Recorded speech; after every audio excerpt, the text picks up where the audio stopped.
Okay.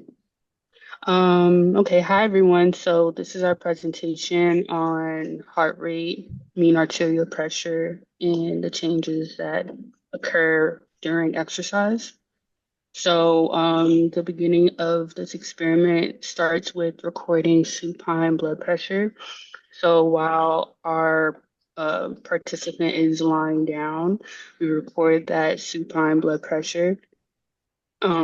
Then afterwards, we begin the exercise or the YMCA protocol. So the participant will then go onto a bike and they'll start at 1 kg of resistance. Um, the first stage is about 3 minutes long.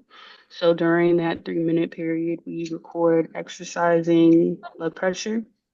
Um, Once we obtain that measurement, we then go on to allow the participant to reach that 3 minute stage mark. And depending on your heart rate, we increase the resistance or we lower it. Um, but we finished the YMCA protocol at stage one, and that was the end of our experiment.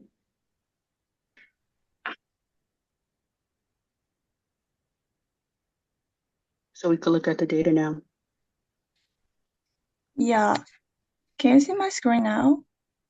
Yes. Oh, I Yes. can't see the screen.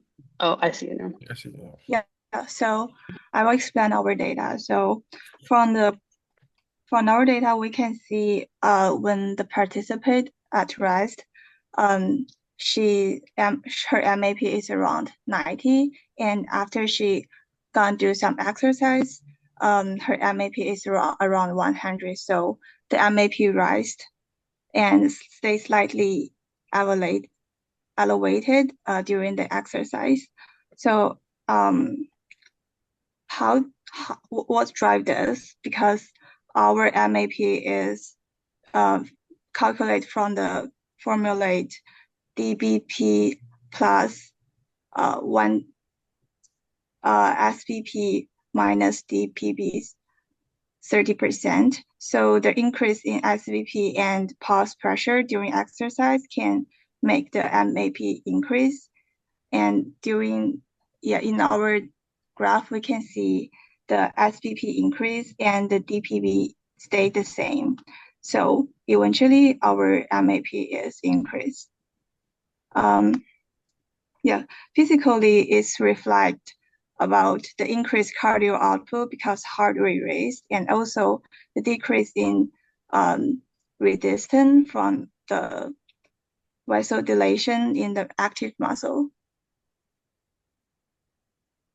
Okay, so looking at the graph, you can also see that heart rate increased continuously from 70 beats per minute to 150 around 157. And this is because heart rate is proportional to workload, which means that as workload increases, your heart rate is going to increase. And the physiological reason for this is due to sympathetic activation. So like as workload increases, your epinephrine and norepinephrine increases, which cause your heart rate to also increase. And this affects stroke volume and the mean arterial pressure by especially in stage one and two because venous return and contractility increases. And your MAP, which is cardiac output times total peripheral resistance.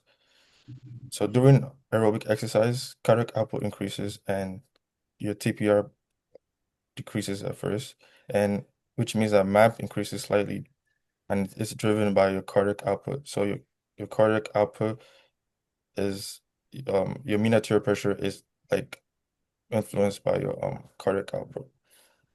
And so the conclusion is that during some maximal exercise, your mean arterial pressure increase primarily due to rising systolic blood pressure, which is driven by the increased cardiac output, and your heart rate increases steadily with each workload. So as you see in the graph, it continued to increase, and yeah, which also increased mean arterial pressure, and yeah.